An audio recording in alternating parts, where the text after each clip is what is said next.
This is Ronald Coleman, inviting you to radio's most dramatic half-hour, Favorite Story.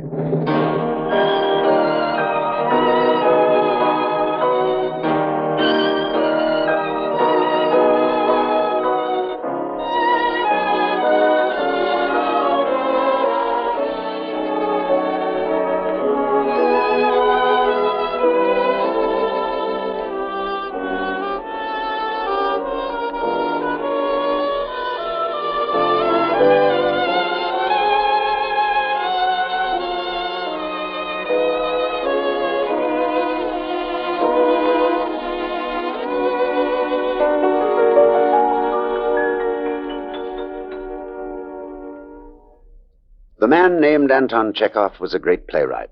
The Russian Shakespeare, they called him, and a master of the short story.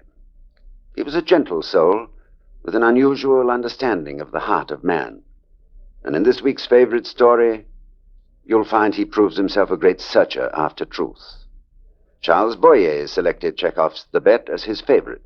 Claude Sweeten has added the unusual instrument called the theremin to his orchestra, and John Beale and William Conrad are our leading players. Here's Act One of The Bet.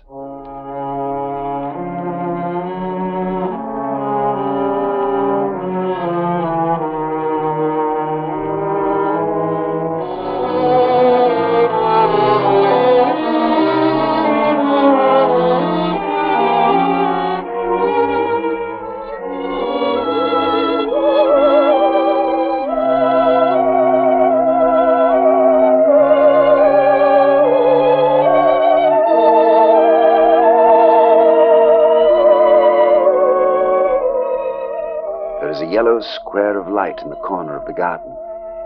It is the window of a gardener's cottage, woven across with vines which show black against the square of light like veins in the hand of an old woman.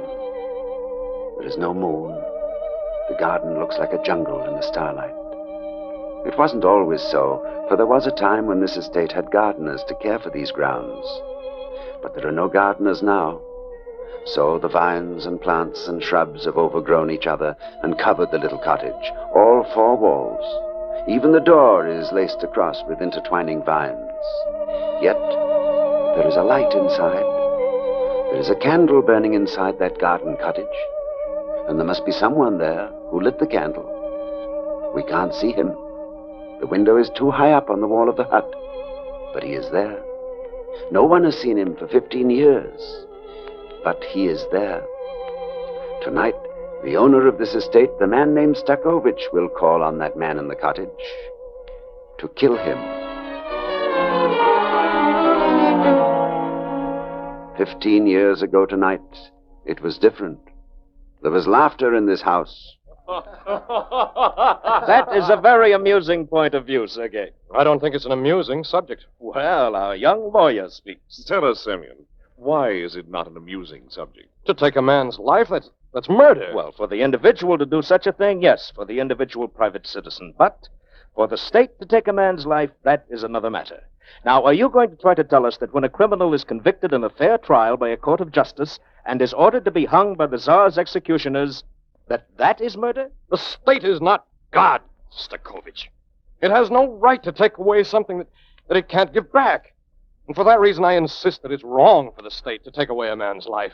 So, my friend, you would allow murderers to wander in the streets unmolested? There are prisons. True, but is not the prison a means of taking away life? The result is the same. Execution kills instantly, imprisonment kills by degrees. Now, who is the more humane executioner? One who kills you in a few seconds, or one who draws the life out of you incessantly for years? Well, then they're both wrong. But if I were offered my choice between capital punishment and life imprisonment, I would certainly choose the prison. For it's better to live somehow than not to live at all. Is life so priceless? 1,000 men take their own lives every day. Well, then they're fools. Perhaps not. You see, Semyon, I am a very wealthy man. If you were to ask me how many millions I am worth, I could not tell you. Everything which has meaning in my life has been purchased by these millions. My houses, my wardrobe, my carriages, my stables, the good food and drink you've enjoyed with me tonight. Now, take away my fortune, and I would as soon you took away my life as well. I'm sorry for you. Your empty talk about life in a prison. Now tell me, can you imagine what it's like? The dismal, dreary days, the nights without end, the gray walls blending into the gray earth and the gray sky. You would prefer such a life to the repose of the grave? You speak as one who has seen the inside of a prison. And you speak as one who has neither manners nor common sense. Fine. I'll tell you what I'll do. I will bet 2 million rubles that you could not endure even 5 years in a prison cell. Are you serious? Perfectly. If you mean this, seriously, I'll bet that I can stay in the confinement of a prison, not 5 years, but 15. 15. Yes. Done. I stake 2 millions, you stake your freedom. Stakovich, this is absurd. This is insanity. It's agreed. You stake 2 million rubles, I my freedom. If I remain confined in one room, a cell, Completely alone, no one to see, no one to talk with. in solitary confinement, then for 15 years, you will pay me 2 millions. Is that correct? That's correct. The most ridiculous bet I ever heard. We're both gentlemen of honor. There's no need to put this in writing. Sergei is our witness. I want no part of this matter. All right, now here is how we do it. There is a brick hut at the foot of my garden, a one-room cottage where we keep some of the gardening tools. Now, this will be your prison. Agreed. You will be under strict observation. The door will not be locked. But if you so much as set 1 foot past the threshold, you shall have lost the bet. Gentlemen, you cannot mean to go through with this. Wait, I must have books, pen and ink, writing paper. All right. You may write letters, but you may not receive any in reply. No letters, no newspapers. You are not to see any living people. You are not to hear a human voice. The terms are not so harsh in a prison. However, he may have any books he wishes, whatever food he likes, a musical instrument, perhaps. A piano. I should like a piano. Granted. But if I can speak with no one, how shall I make my wishes known? Yes, I believe there is one window in the hut, yes, high up on the garden side. Now, you will write a note with your requests, leave it on the windowsill. The books you want, the food you wish, these will be left for you by my servants on the same windowsill. When shall this begin? Whenever you say. As soon as possible. Midnight tomorrow night, the 19th of May. And at midnight on the 19th of May, 15 years hence, you will pay me 2 million rubles. If you remain in confinement, which of course you will not. Gentlemen, come to your senses. This is a joke, my friends. Let it pass as such. No. I have made an agreement. I intend to abide by it. No, seriously, Semyon, Sergei is right. This is foolishness. 2 millions is nothing to me, but you stand to lose 3 or 4 years of your life. Now, I say 3 or 4 because you'll never stick it out any longer. And don't forget, young fellow, that voluntary imprisonment is much harder to endure than forced imprisonment. You will be your own jailer. A simple, muscular movement, a few footsteps, and you can be as free as any other man. Now, are you foolish enough to think that you could keep this bargain, even for 2 million rubles? I shall be at the gardener's cottage 10 minutes before midnight tomorrow, according to the terms of the bet.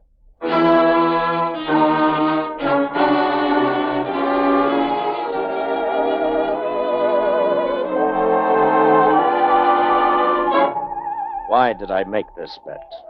What is the good? My young friend loses 15 years of his life, and I throw away 2 millions. For what? Will it convince people that the gallows are any worse or better than imprisonment? No. No, it's all foolishness. On my part, it was the cruel joke of a well-fed man. On the part of my young friend, well, greed, I suppose. Greed for 2 million rubles.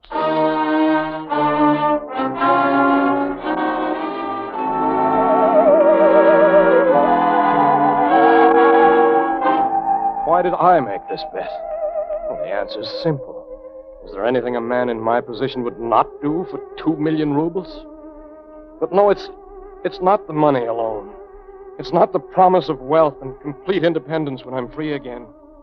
It was a challenge that was beyond my power to refuse. Something enormous, something irresistible forced me to accept this bet.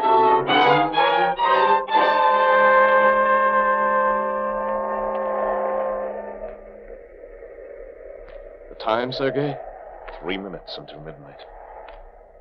3 minutes to live, Semyon. To see stars overhead, to smell the wind fresh off the meadow. 3 minutes and you go to your death. A slow, tortuous death in life. That little hut is going to be your grave, my young friend. but an open grave that you can leave any time and rejoin the living. You think you will refuse? You think you have the faintest chance of winning this bet? The time. 2 minutes before midnight. Simeon, consider, I am not pleading with you because I wish to save paying you 2 millions. That is only 2 grains in the sands of my fortune. But I cannot bear to be the instrument of this useless gesture. Simeon, how old are you? 30? 28? Or 29, more likely. 15 years from tonight, when you come out through that door, you will be past 40. And you will look... How do you think you will look, my friend? 1 minute? Less than that. Wait. Simeon, I cannot let you do this thing. You are young and foolish, but you are my friend. If it's money you need, I will give you 20,000 rubles. 20,000, and we will forget this foolish bet, huh? 30,000. 30,000 if you will not go through that door. I cannot have it on my conscience. 30,000. 40. 50,000 rubles. When the door closes behind him, and he looks at the 4 walls which will close him in, day and night and day, for 15 years, what does a man think about when the door closes behind him?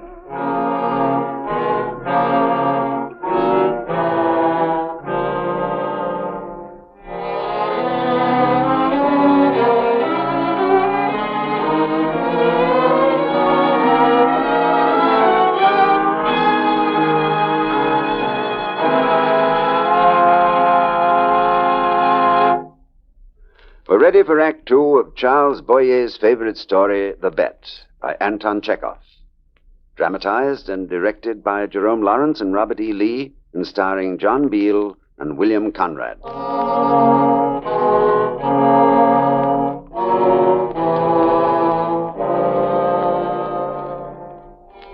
What does a man think about when a prison door closes behind him? When he sees the 4 walls which will be the boundary of his world for 15 years, what does he think? Ivanov heard the door close, the latch snap, and then he felt nothing but numbness. He had sentenced himself. He had undertaken this fearful confinement as a bet. If he could last out 15 years, it would bring him 2 million rubles. 2 million rubles. What is 2 million rubles? He blew out his candle and felt his way along the brick wall to his bed. Fully clothed, he lay down and immediately fell asleep. I awoke with a start. Daylight. I didn't know where I was. And then I remembered and began to take stock of my surroundings. A straw-filled mattress, a chair, a table, a bucket of water, and a piano.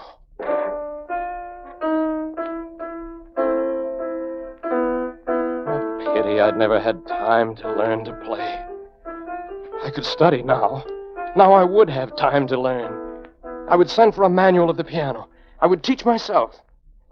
I placed a note high up on the window ledge and waited. Shortly it was drawn out of my sight by an unseen hand. And in due time, some food and a book appeared on a tray there on my windowsill. And I ate, and then began practicing the chords and scales in the piano manual.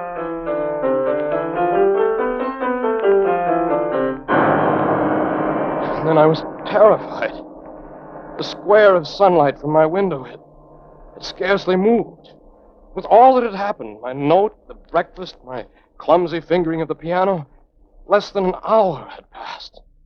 Since I awoke, that patch of sunlight had moved less than 6 inches. That morning was the longest morning of my life.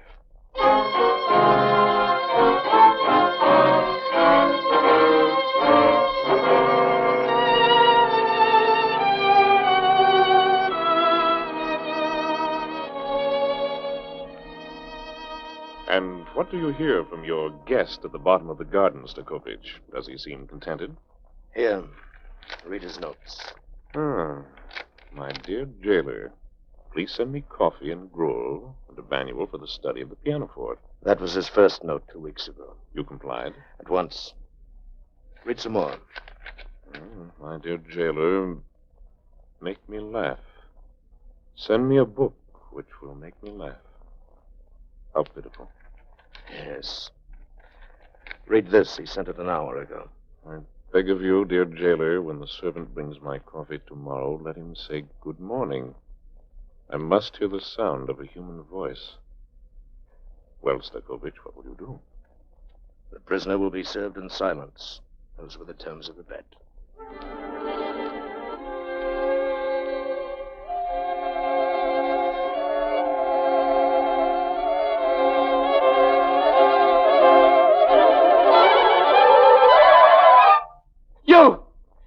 You who just put the tray in my window. Say something. Speak to me. Say, here is your breakfast, Semyon Ivanov. Or just say, God be with you. Is that too much to ask? Curse me then. Only let me hear the sound of a human voice.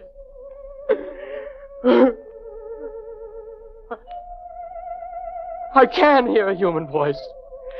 I can hear all the human voices I like.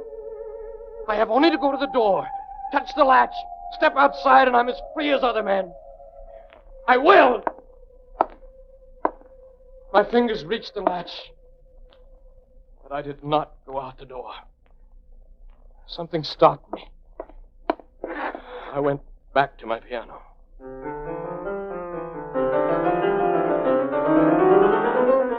Hour after hour, for days and months on end, I sat at my piano keyboard until I knew I was master of the instrument.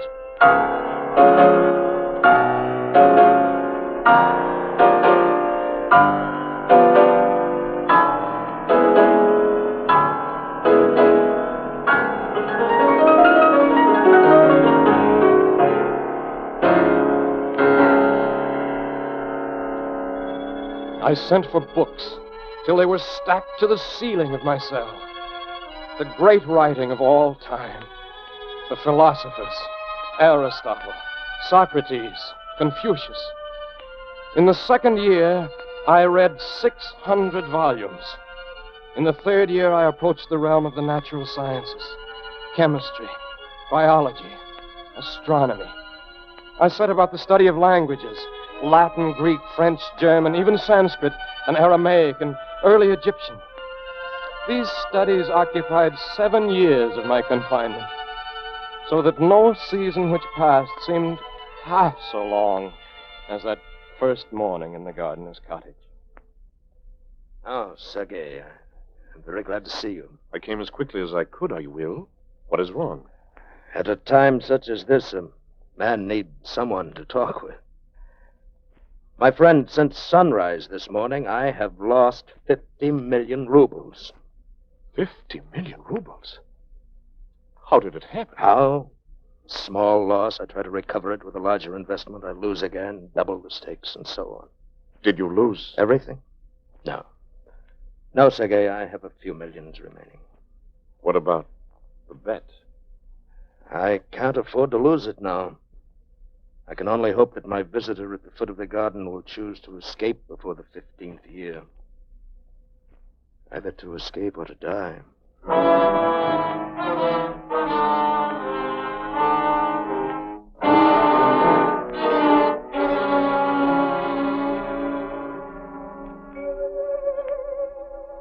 These events were not known to me, only guessed at.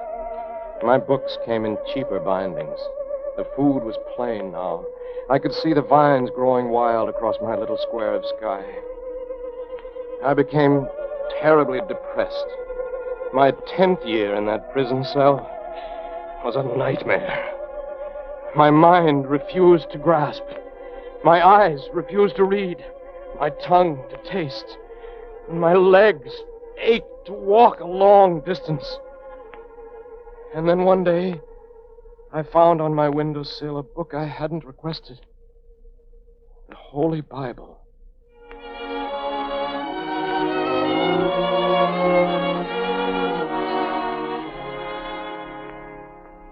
For 2 years, he has read nothing else. You still supply whatever he asks for? I place everything on his windowsill myself. What of your servants? I no longer keep any servants, Sergei. Things have gone very badly with me on the exchange. Still more losses. And if you lose the bet? I'm still a gentleman, a man of honor. I've given my word, and I shall keep it. By selling all my property, even my clothing, I shall be able to raise 2 million rubles.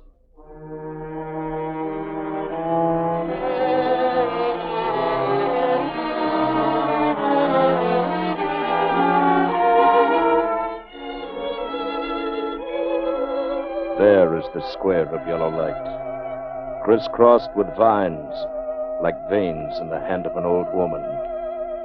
An hour from now, it will be midnight, and he will have won the bet. An hour from now, he will have 2 million rubles, and I will have the coat on my back. That is all. There is nothing left. The man must die.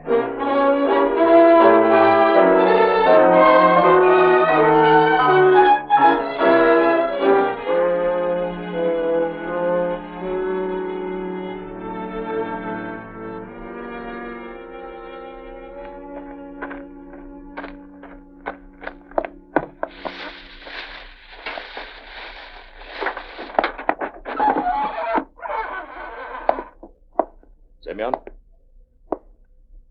Semyon! Gone. He's gone. No, my friend. I'm here at the piano. Put away your gun. It's not yet midnight. You haven't lost the bet. Not yet. Semyon, I must tell you, I do not intend to lose it. There is something I must say to you before this business is concluded. What music is appropriate? What shall I play? The Danse Macabre? In a few moments, unless you choose to put a bullet through my head, I shall be a millionaire twice over, and a free man after 15 years in a solitary cell. These 15 years, I have studied earthly life. In your books, I have spanned continents, sung songs, hunted deer in the forests. Through the magic of your poets, beautiful women, like clouds, ethereal, have whispered wonderful tales to me that made my head spin. I have climbed to the summit of Mont Blanc and seen the sun rise, and watched it turn the rim of the ocean red at twilight. I saw from there how lightning cleaved the clouds. I saw green forests, fields, rivers, lakes, cities. In your books, I cast myself into the emptiness of space, worked miracles, preached new religions, all inside this prison cell. The sum total of human thought is compressed into a little lump in my skull, and I despise your way of life. Everything in your existence is void, frail, a mirage. You have taken falsehood for truth, ugliness for beauty. As I read your books, I am appalled at how you could have traded heaven for earth. And to show you my contempt for what you live by, I hereby give up my claim to the 2 million rubles. What? I give up this fortune, which I once considered paradise, by leaving this cell at 5 minutes before midnight. Isn't that the time now? Yes. Yes, 5 minutes before midnight. Then I shall wish you good night, my dear Jane. And may God be with you.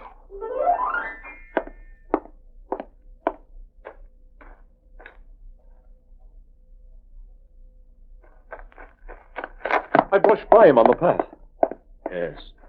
But it is not yet midnight. You are saved. You're still a rich man. Laugh, my friend. You've won the bet.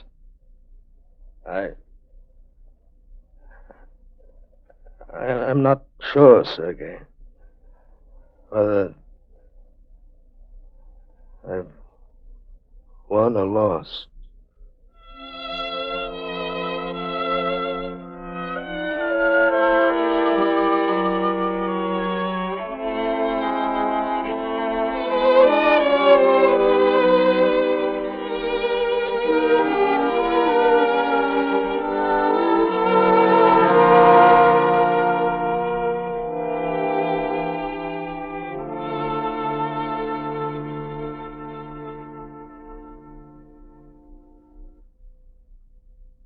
Perhaps you have the answer. Did the man named Stakovich win or lose? At any rate, the bet is a great story. Our thanks to John Beale and William Conrad for their performances, to Claude Sweeten and Dr. Samuel Hoffman, who supplied the unusual music, and to Charles Boyer, who chose Chekhov's moving yarn as his favorite story. Next week, we're presenting an old American favorite, probably the most popular one-act play ever written, The Valiant. You've probably played in it yourself at high school or college. And it's the particular selection of one of America's favorite personalities, Bob Hope. We have an unusual cast in this moving story of a condemned man. We hope you'll be listening.